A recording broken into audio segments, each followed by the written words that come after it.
This is from World War II, all the members that had served in World War II. If you see here the gold stars, those I was told are ones that gave the ultimate sacrifice for our country, but just a good memorial here of the sacrifice made for our freedom, our religious freedom that we have here in America. Especially get those ones here who gave the ultimate sacrifice.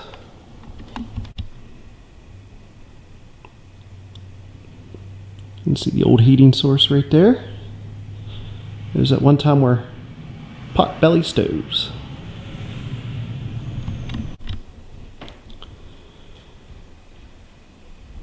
It's just a beautiful old church.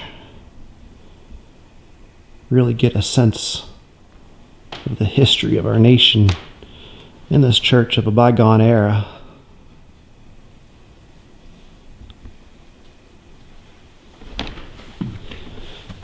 Up here you can see what the church used to look like. This is one of the oldest pictures of the church.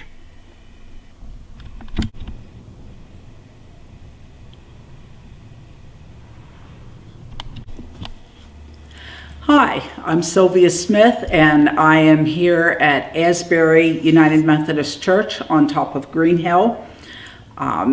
I have gone to this church since I was 5 or 6 years old, and it holds a very special place in my heart. It is the third oldest church in Fulton County. The Presbyterian Church across the road and Tenalloway Baptist down at the lower end of the county are older churches, but they are not used. Tenalloway is open once a year for a homecoming service. Presbyterian Church hasn't been used for several years, but Asbury has been continuously opened. The congregation was established in 1783, and of course it's named after Francis Asbury.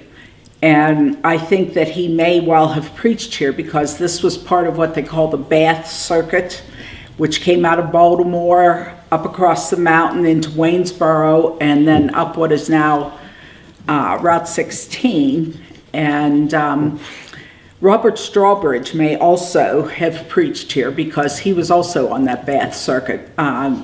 Francis Asbury was a bishop, and he reassigned his circuit riders every year so that they had usually 6 to 8 churches that they would visit, or congregations, because a lot of times the churches weren't built yet. This church was actually dedicated in 1834. The land was deeded by Susanna Reed, and we had 9 trustees, and a few of the trustees were relatives of mine, so that's another reason this church is special to me.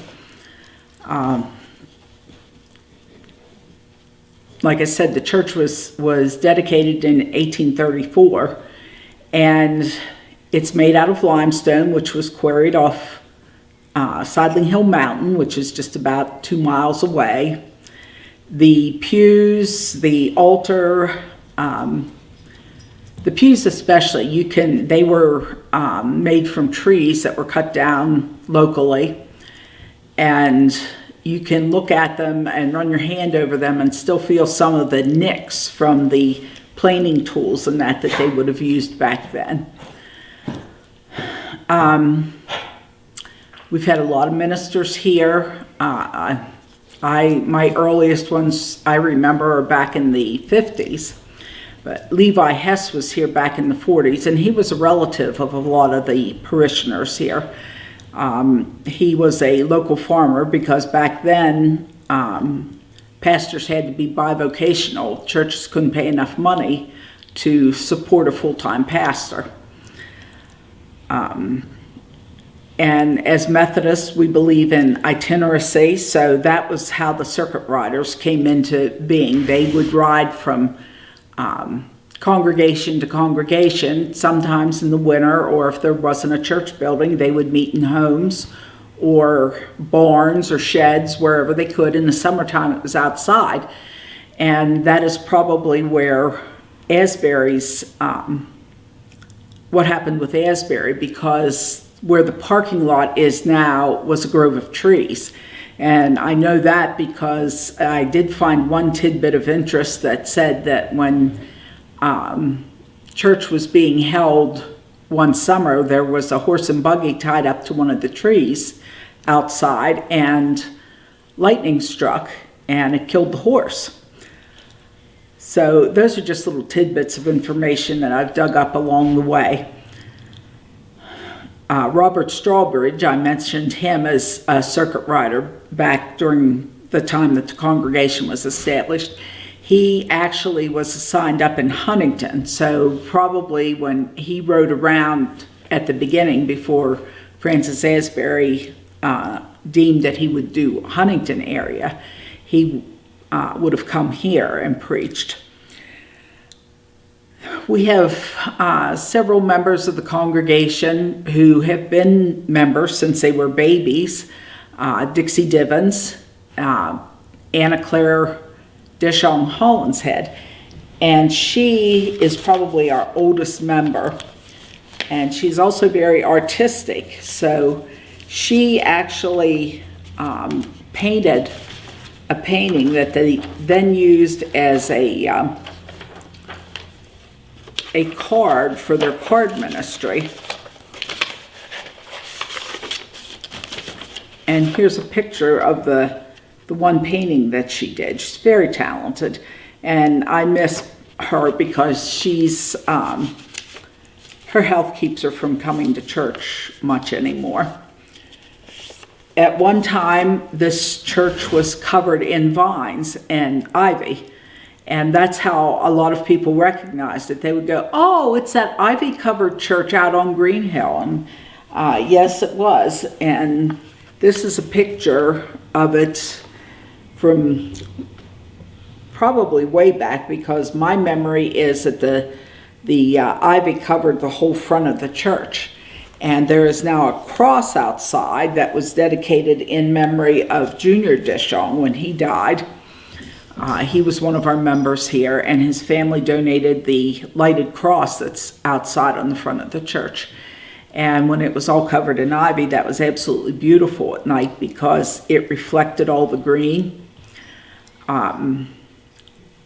This church, when it was built, would have had pot-bellied stoves, wood stoves, as its source of heat. And on either side of the church and in the back are pews that the seats lift up, and they would keep the wood in there and feed the stove as needed. Because back then, if people came to church, it wasn't just for an hour. It was an almost all-day thing. A lot of times in the summertime especially, they would do picnics out in the grove. So it would be lovely. We have a dream of reestablishing or redoing the inside of the church to match what it was originally. Back when I first started coming, we only had the church building. We didn't have the educational building that's used now for Sunday school classes. But back when I first started coming, the children would be up on the platform, and there was a big wine-colored velvet drape that went across the front of the church. And the children were up behind it so that we didn't disturb the adults during their Sunday school, because they used the main part of the sanctuary for their Sunday school classes. We had a very large youth group, both for younger children and for teens when I was growing up here. And I was very active in the youth group. A lot of the pastors that we had helped out with the youth group, or their wives did. When I was in the youth group, Reverend O.A. Lumpkin was here, and he was very active with the youth group, and he later married one of our parishioners. So it's very much, this church has very much been a part of my life for many, many years. And well, I'm 71, so I've been going here, like I said, since I was 5, 6 years old. So that's quite a long time. We have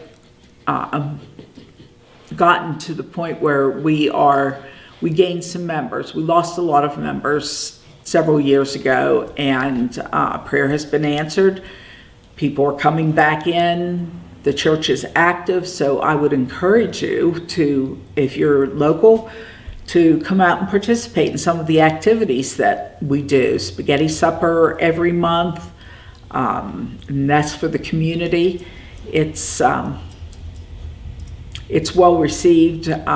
Lately, we've been doing between 75 and 90 people who come for dinner, and that was something that my husband and I had an idea for probably 15 years or more ago, that there were a lot of people who had been laid off their jobs in the area, and people around here were hurting. So we started the free spaghetti supper to help feed those people at least one meal a month, that they could save money on groceries and have money for gas or bread and milk.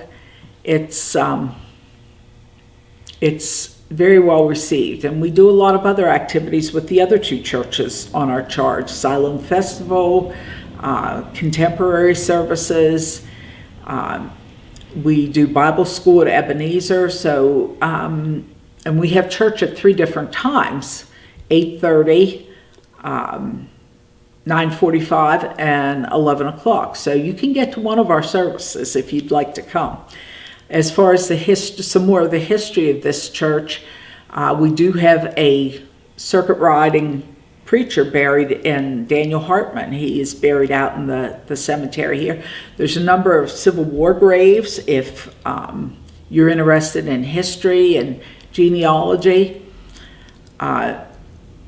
Hartman was living during the Civil War, and he did 53 years, according to his tombstone, as a chaplain, and that would have been on horseback. I did want to give a list of some of the names of pastors that we had here. I mentioned Levi Hess, and after his death, his wife Ruth actually took over as the pastor and preached here in his place until they could get somebody to replace him. It wasn't quite as easy back then as it is now. We also had Reverend Long. Now, he is probably the first pastor that I remember. Reverend Alford and his wife helped with the youth group and choir. Reverend Reams was actually here twice.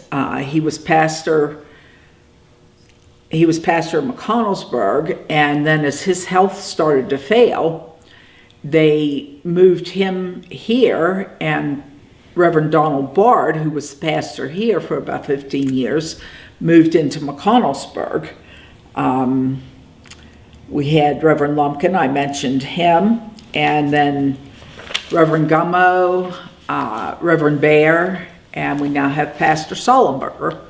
So I have quite a few memories of pastors here and the things that we used to do. Also Sunday school teachers.